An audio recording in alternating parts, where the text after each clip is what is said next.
जो भी मुझे देख रहा है और जो भी सोच रहा है कि ये कोर्स में होने वाला क्या है और क्यों इसको करें और क्यों मुझसे करें, और ऐसा कोई वो नहीं है कि कोर्स है, दैट्स ए कोर्स का मीन्स होता है एक फंडामेंटल, कि जब आपने कभी स्कूल गए होगे तो इंडेक्स होता है ना, कि एक्चुअल में सिस्टम क्या होना चाहिए।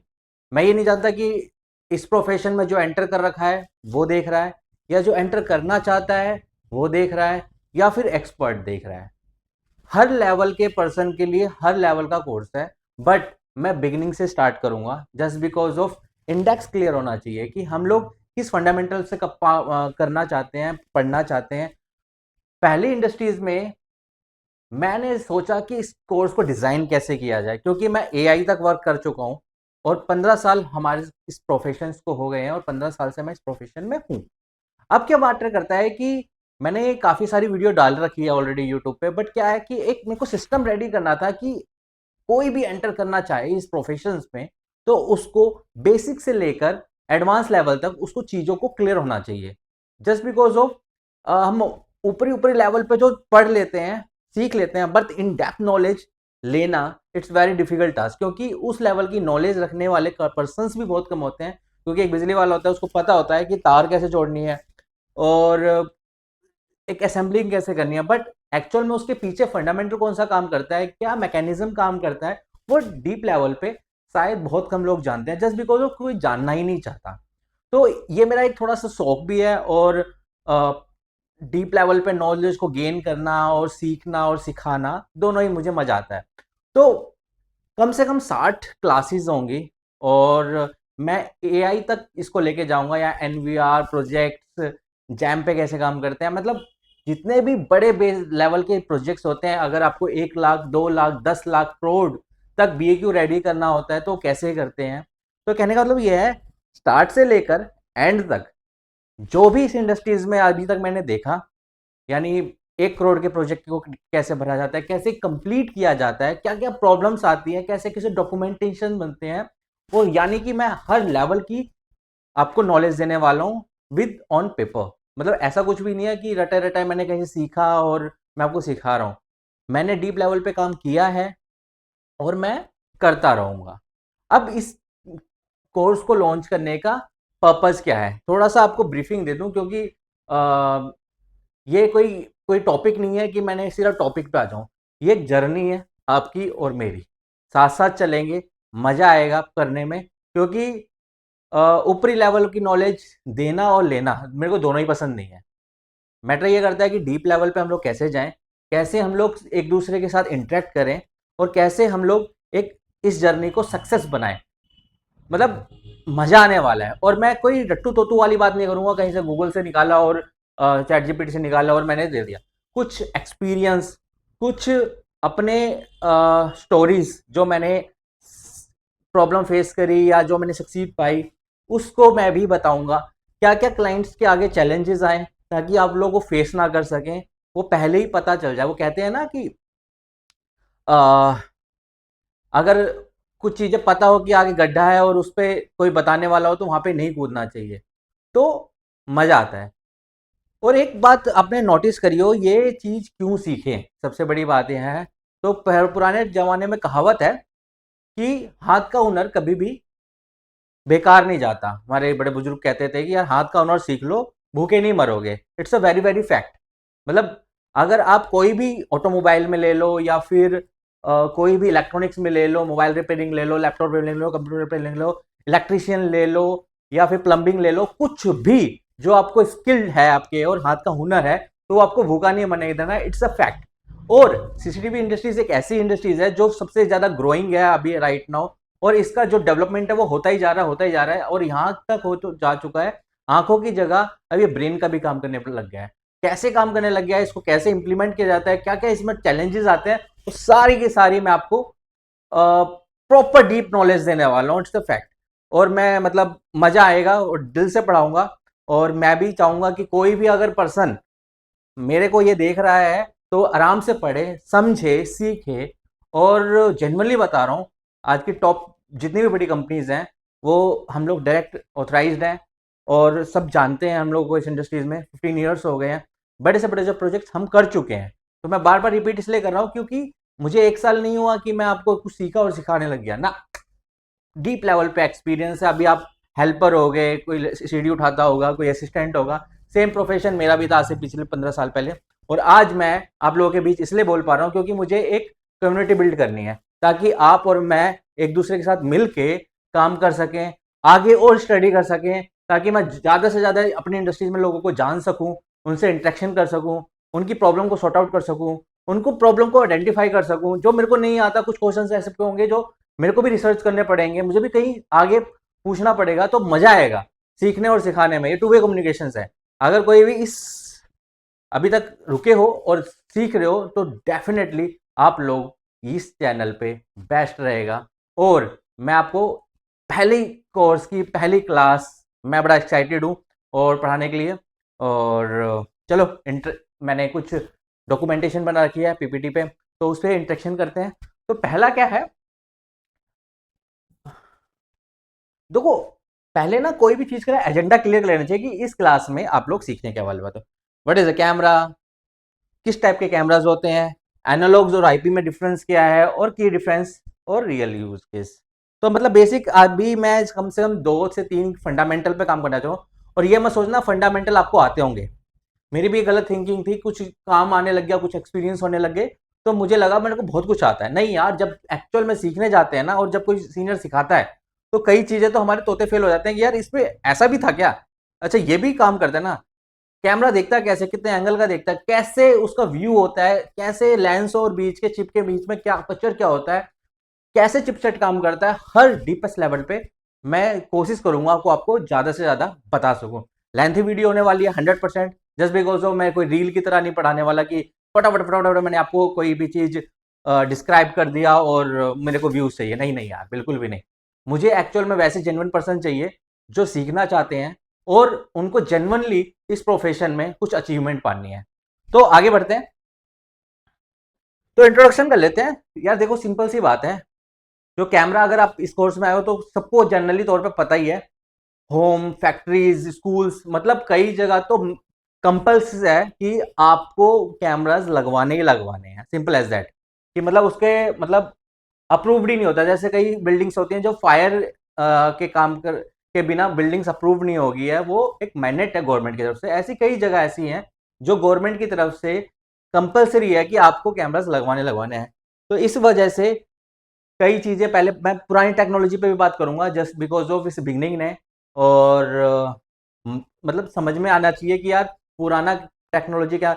और हाँ, मेरी एक चैनल पे कैमराज हिस्ट्री है, यानी सन जैसे जब इवेंट हुआ, उसका कैसे इन्वेंशन हुआ, कैसे कैसे अपग्रेड किया, वो वीडियो जाके देख लेना। वो हिस्ट्री के बारे में कैमराज की, क्योंकि मैं उसमें इसमें कवर नहीं करूंगा क्योंकि बहुत ज़्यादा लंबी क्लासेस हो जाएगी, कोई फायदा नहीं है। तो आगे बढ़ते हैं। तो इंट्रोडक्शन ब्रीफिंग है ये कि मैनेट है कि कहाँ पे काम करना है, हर ऑफिस में यूज केस है। कोई बताने की, आपको इसको बताने की जरूरत नहीं है कि क्या करना चाहिए इसमें। अब देखो क्या है कि सीसीटीवी कैमरे की फुल फॉर्म क्या होती है, वो आप क्या होता है ना, कई जगह हम लोग जानना ही नहीं चाहते बीएनसी की फुल फॉर्म क्या होती है, और कैट कैट 6 की डिस्क्रिप्शंस क्या हैं, उसके बाद पावर सप्लाई और एसएमपीएस में क्या फ़र्क है, अडप्टर में क्या फ़र्क है। तो बहुत सारी चीज़ें हैं जो हमें पता ही नहीं होती हैं। तो इस डिफ्रेंशिएट को पता करना, क्वेश्चनिंग करना, ये हमें पता होना चाहिए। सीसीटीवी कैमरे की फुल फॉर्म होती है close circuit television. Close circuit television होती है, बट उसे कहा क्यों जाता है, सिंपल ना, पता होना चाहिए। Close circuit television full form याद तो कर ली, बट उसे कहा क्यों जाता है ये बहुत पता होना जरूरी है। जब हम कोई प्रोजेक्ट को डिजाइन करते हैं तो वो एक मतलब फॉर एग्जाम्पल एक केस ले लेते हैं हम लोग कि कोई भी आप लोगों का घर है, उसमें हमने कैमराज लगाए, 2 आउटडोर 2 इंडोर। उसको क्या किया हम लोगों ने, डीवीआर या एनवीआर से कनेक्ट कर दिया और उसको हम लोगों ने टीवी से अटैच कर दिया, यानी उसका जो नेटवर्क है वो क्लोज्ड है, यानी ओपन सोर्स नहीं है कि कोई भी एक्सेस कर सके। जब तक हम लोग उसमें इंटरनेट की केबल ना लगाए, उसको प्रोटोकॉल इंटरनेट ना दें, तब तक वो आपको कहीं और व्यू नहीं दे सकते। वो आपको क्लोज सर्किट टेलीविजन इसलिए कहा गया कि आप उसका एक सर्किट क्लोज है, उसको हम डाइवर्सिफाई नहीं कर सकते हैं, कहीं और नहीं देख सकते हैं विदाउट एनी इंटरनेट, जब तक उसमें इंटरनेट नहीं लगा। तो इस टाइप का थोड़ा सिस्टम्स होते हैं। उसके बाद आ जाते हैं, चलो फुल फॉर्म पता चल गई। अब क्वेश्चन आता है कैमरास के टाइप्स क्या क्या होते हैं। देखो एक्चुअल बताऊं ना, सारी चीजें ना मेरे को यहाँ पे लिखना बड़ा डिफिकल्ट है, और इतना डीपेस्ट लेवल पे बताना कि ये होते हैं ये होते हैं ये होते हैं, थोड़ा रिसर्च आपको भी करना होगा।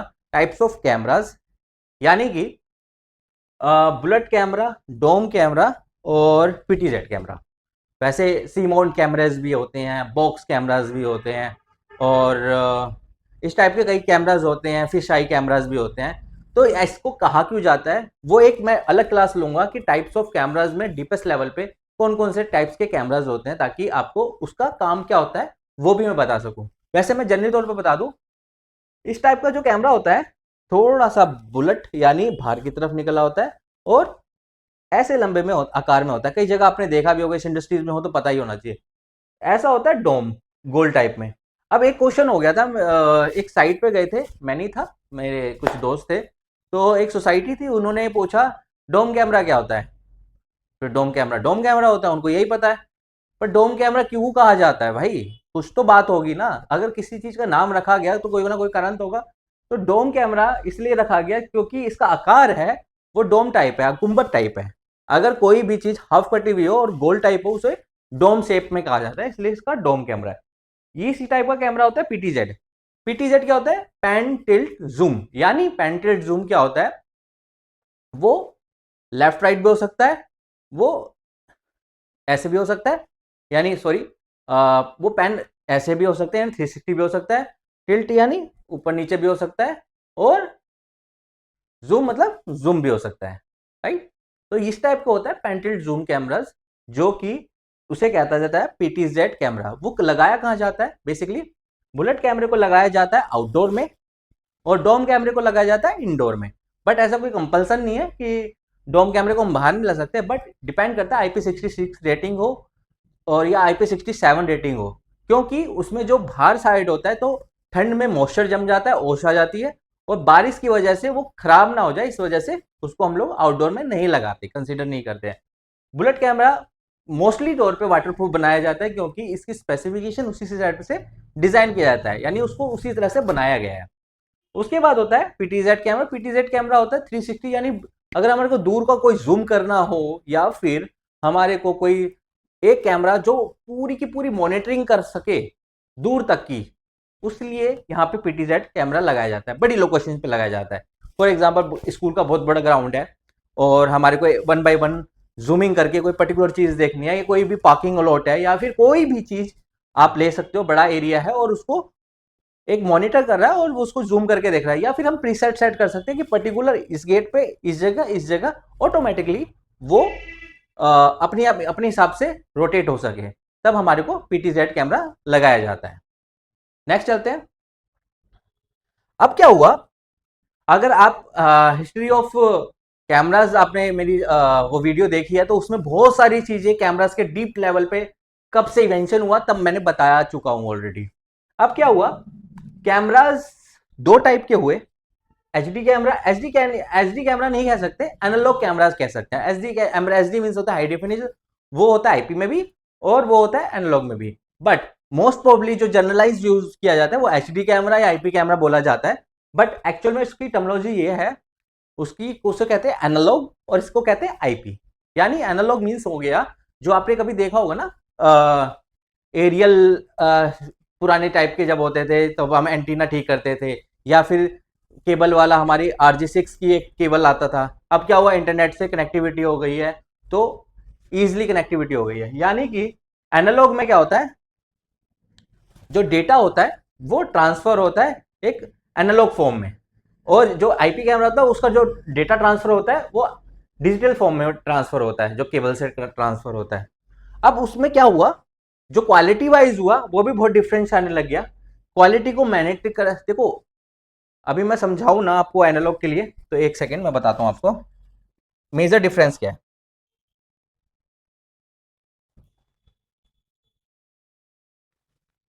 एनालॉग कैमरा,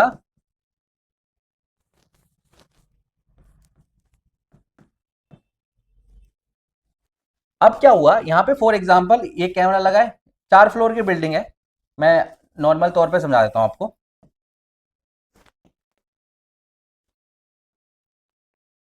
ठीक है, अब यहाँ पे 4 कैमरे लगे हुए हैं, यहाँ पे भी 4 है, सेकंड थर्ड फ्लोर पे 6 कैमरे हो गए, यहाँ पे हो गए हमारे 3 कैमरे, यहाँ पे हो गए हमारे 4 कैमरे, और ये ऑफिस है, आपको दिख रहा है ये ऑफिस है। अब क्या हुआ, कैमरास इतने हो गए, तो ऑफिस के पास हमारे को पहले एनालॉग में सारी वायरें यहां लानी पड़ती है, सारी नीचे आएंगी डीवीआर के पास। Got it? तो इससे क्या हुआ, हमारा जो वायरिंग है वो बहुत ज्यादा लगने लग गई, और क्या हुआ, कॉस्टिंग भी ज्यादा आने लग गई। आईपी में क्या हुआ, आईपी क्या काम करने लग गया मैं बता देता हूं आपको।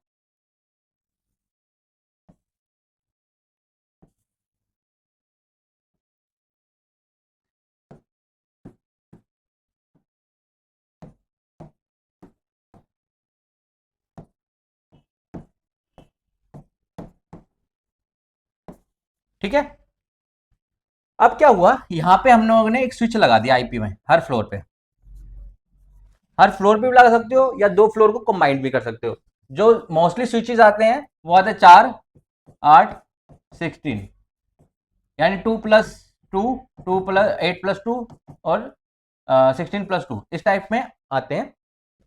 अब क्या हुआ, इनको यहां पे क्या आएगा, यहां पे लग गया डीवीआर और यहां पे लग गया एनवीआर। मैं वो आगे बता कवर कर लूंगा कि डीवीआर के लगता है जब एनालॉग कैमरास लगते हैं और आईपी कैमरा जब एनवीआर लगते हो, राइट। अब क्या हुआ, इसको इस स्विच से, इसको इस स्विच से, इसको इस स्विच से, इसको इस स्विच से ऐसे कनेक्ट किया, यहां से एक वायर लिया है, इसको इस स्विच से, इसको इस स्विच से, इसको इस स्विच से, इसको इस स्विच से यहां लिया है, इसको इस स्विच से, इसको इस स्विच से, इसको इस स्विच से यहां लिया है, सेम स्विच में स्विच में स्विच में स्विच में यहां लिया। अब क्या हुआ, यहाँ पे गुच्छे बनने की जगह 4 तारे आ गई। इसको कई लोग क्या कहते हैं कि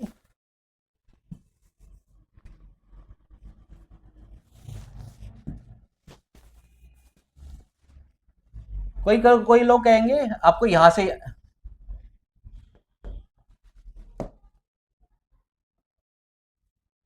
यहाँ से इस वायर इस स्विच से कनेक्ट कर दो, इसको इस स्विच से कनेक्ट कर दो, इसको इस स्विच से कनेक्ट कर दो, बट ये सही तरीका नहीं है दोस्त। वो आगे जब डीप लेवल पे पढ़ेंगे कि बैंडविड्थ क्या होती है, बैंडविड्थ को मैनेज कैसे किया जाता है, तो वो आगे मैं पढ़ा दूंगा। तरीका बेसिकली ये होता है कि आपको हर केबल मोस्ट प्रोबेबली एनवीआर तक लेके आओ, बाकी डीप लेवल पे मैं आपको समझा दूंगा क्या करना होता है। आगे बढ़ते हैं, ये हो गया एक एनालॉग और आईपी। अब क्या होता है, मोस्ट प्रोबेबली आपको ना 2 चीजें ध्यान रखनी है, एक होता है लेंस और होता है एक रेजोल्यूशन। ये 2 चीज सबसे ज्यादा मेजर यूज होगी आपके लिए, मोटा मोटी आपको इस चीज पे काम करना है, लेंस और रेजोल्यूशन। रेजोल्यूशन क्या होता है, आपने देखा होगा अपने फोन में मेगापिक्सल चलते हैं, कितने मेगापिक्सल का कैमरा है जी, इतने मेगापिक्सल का है, इतने में वो एक्चुअल डिफाइन क्या करता है, बताता क्या है। यहाँ पे एक पिक्चर है 1080p का मतलब होता है 2 मेगापिक्सल, 2 के ये रेजोल्यूशन का 4 मेगापिक्सल, ये 8 मेगापिक्सल। अब क्या कर रहा है ये, हम जब कभी भी कोई छोटी रेजोल्यूशन, आप कभी वीडियो देखते होगे तो खराब चलती है, जब हम लोग को उसको एडवांस में यूट्यूब पे एडवांस में जाके जब हम सिलेक्ट करते हैं उसका रेजोल्यूशन 720p या 1080p या 4K, तो क्या करता है वो बहुत अच्छा क्लियर दिखाने लग जाता है। वो क्या कर मतलब उसका मीन क्या है कि भाई जब 90/20 इंटू 1080 के फ्रेम में देखेंगे तो पिक्चर एक्यूरेट आएगी 2 मेगापिक्सल का। अगर इससे बड़े रेजोल्यूशन पे देखते हैं तो पिक्चर्स के उसके पिक्सल्स फटने लग जाएंगे। देखो पहले चलता था हॉरिजेंटल, टीबीएल चलता था। टीबीएल क्या करता है हॉरिजेंटल में, ये भी समझा देता हूं मैं आपको।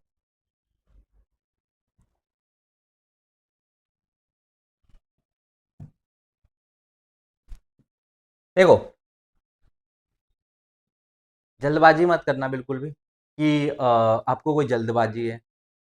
कोई टॉपिक क्लियर ना हो कमेंट में डाल देना, मैं हर को उसका आंसर करूंगा 1 बाय 1, बहुत प्यार से बहुत चीज़ों को समझाऊंगा। क्योंकि कई बार क्या होता है कि वीडियो के फॉर्मेट में एग्जैक्टली मुझे भी नहीं पता चलता कि आप लोग कितना रुकोगे, कितना कैसे कवर करोगे। मैं इंटरेस्ट बनाऊंगा बट क्या होता है डे बाय डे मेरे को भी अपडेट होना पड़ेगा। बट एक्चुअल में क्या होता है, जैसे जैसे मेरे पास भी कुछ क्वेश्चंस आएंगे जो कि मुझे आपको बताने पड़ेंगे और उसको समझाने पड़ेंगे, तो उसको क्लास की तरह लेना, एंटरटेनमेंट की तरह मत लेना कि भाई कुछ मैं यहाँ पे नाच गाना दिखाऊंगा या फिर कुछ भी है या कुछ ऐसी बातें बोलूँगा जो उसके एंटरटेन हो, कोई फायदा नहीं है उस चीज़ से। तो बेटर देन कि मैं हर टॉपिक पे जो जो चीज़ें आएंगी वो मैं क्लियर करता रहूंगा। अब क्या होता है एक होता है टीवीएल और एक होता है मेगापिक्सल, ठीक है, एमपी कहते हैं जिसे। टीवीएल क्या होता है, टेलीविजन लाइन, और इसे कहते हैं मेगापिक्सल, राइट। फुल फॉर्म खुद सर्च कर लेना, लिखने नहीं जाऊंगा क्योंकि कम टाइम में मुझे ज्यादा आपको कंटेंट देना है, ज्यादा टॉपिक्स को क्लियर करना है। अब क्या होता है, पहले चलते थे, देखो पहले के बाद में यूज क्यों कर रहा हूं कि आपको कोई फुद्दू ना बना सके, नॉलेज होनी चाहिए कि पहले कोई भी चीज अपडेट हुई है ना तो धीरे धीरे अपडेट हुई है। सीधा मेगापिक्सल या कोई भी चीज, पहले बड़े कंप्यूटर चलते थे, फिर उनको कंबाइन किया गया, फिर कंबाइन किया गया, फिर कंबाइन किया गया, बेटर से बेटर बनाते चले गए। तो इसलिए उसका रूट पता होना चाहिए। टीवीएल क्या करता है, 720 600, इसका मतलब क्या हुआ, ऐसे हॉरिजॉन्टल फॉर्म में लाइंस होती थी, गॉट इट। तो फिर इन्वेंशन हुआ, टेक्नोलॉजी बढ़ी, फिर हुआ मेगापिक्सल। मेगापिक्सल किस में होता है, डॉट्स में, डॉट्स में पिक्चर बनती है, ठीक है। तो ये दोनों का फर्क है कि टीवीएल का मतलब हुआ हॉरिजेंटल्स में पिक्चर बनना और ये जो मेगापिक्सल में हुआ वो डॉट डॉट डॉट डॉट में फ्रेम्स बनना, दोनों फ्रेम्स से रिलेटेड ही है। तो टीवीएल के समझ गए, पहले चलते थे, अब कई जगह चलते होंगे, कई कई चीजों में यूटिलाइज होता होगा, बट अपने जो अभी सीसीटीवी कैमरे राइट नाउ आ रहे हैं वो मेगापिक्सल्स में चल रहे हैं, चाहे कैमरास का हो वट, बट अभी जो पहले चलते थे वो टीवीएल्स के फॉर्म में चलते थे, राइट।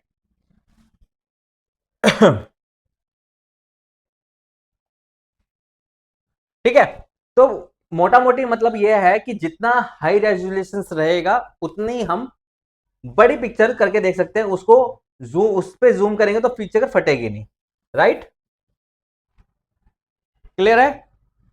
फिर रिपीट कर रहा हूं, resolution it's very very important. Resolution ये काम करता है, जितना रेजोल्यूशन होगा उस कोई भी ऑब्जेक्ट को, कोई भी ऑब्जेक्ट को आप पर्टिकुलर जूम करके देख सकते हो, जिससे कि वो छोटी सी पिक्चर सब्जेक्ट बड़ी चीजों पे क्लियर देख सके, राइट। ये है एनालॉग और आईपी का स्ट्रक्चर। एनालॉग ने क्या किया, हर कैमरा इस पे आया, डीवीआर पे आया, क्लियर है। और आईपी फॉर्म में क्या हुआ, पहले जो आया स्विच पे आया, स्विच से फिर हम इसे एनवीआर पे कनेक्ट कर दिया, इस तरह से कम्युनिकेशन बना। एनालॉग में प्रॉब्लम क्या थी, एनालॉग में प्रॉब्लम ये थी कि लाइनिंग्स आने लग जाती थी, कार्बन सब जाता है। इसमें ऐसा नहीं है, इसमें बिल्कुल नीट एंड क्लीन चलती है चीजें, झिलमिलाहट बिल्कुल नहीं आती है, क्योंकि इसका जो फॉर्म होता है डेटा ट्रांसफर करने का वो है डिजिटली, और इसका होता है एनालॉग बेसिस करंट की तरफ फॉर्म में, राइट। सो आज के ला जो टॉपिक था वो रिलेटेड था, मैंने आपको इंट्रोडक्शन दे दिया, बेसिक्स कॉन्सेप्ट पे क्लियर कर दिया, एनालॉग और आईपी के बारे में बेसिक बता दिया। अब नेक्स्ट जो क्लास होगी वो लेंस के ऊपर, अपर्चर के ऊपर, कैमरास के मैकेनिज्म के ऊपर, क्या क्या चीजें होती हैं, और डीपेस्ट लेवल पे हम लोग जाते चले जाएंगे, जाते चले जाएंगे, करते चले जाएंगे। और इस चीज को कैसे हम लोगों को बेस्ट क्लियर करना है, कैसे आपको और कुछ सीखना है जो शायद आगे मैं कवर करूंगा। बट अगर कोई अभी भी क्वेश्चन हो आप अपलोड कर देना, कमेंट कर देना। मुझे नहीं पता कि मैं वो जो कमेंट होगा आप इस वीडियो को 6 महीने बाद देख रहे होगे, 2 साल बाद देख रहे होगे, 1 साल बाद देख रहे होगे, बट ये जो कॉन्सेप्ट है ना अभी भी यही है, 4 साल पहले भी यही होगा, क्लियर है। क्योंकि बेसिक कभी भी चेंज हो ही नहीं सकता। यानी आप अभी देख रहे हैं मुझे, तो शायद मेरी वीडियो आज अपलोड हो रही हो और आप जो देखेंगे वो 6 महीने बाद देख रहे हो या फिर 2 साल बाद देख रहे हो, बट जो कॉन्सेप्ट होता है यही होगा, क्योंकि पास्ट कभी चेंज नहीं किया जा सकता। हम जो चेंज कर सकते हैं फ्यूचर को चेंज कर सकते हैं, पास्ट को हम चेंज कर ही नहीं सकते। तो कॉन्सेप्ट तो यही रहेगा। और एक एक क्लास, एक कड़ी, दूसरी कड़ी, तीसरी कड़ी, चलती चली जाएगी, ताकि हम लोग उस चीज़ को कवर कर सकते हैं।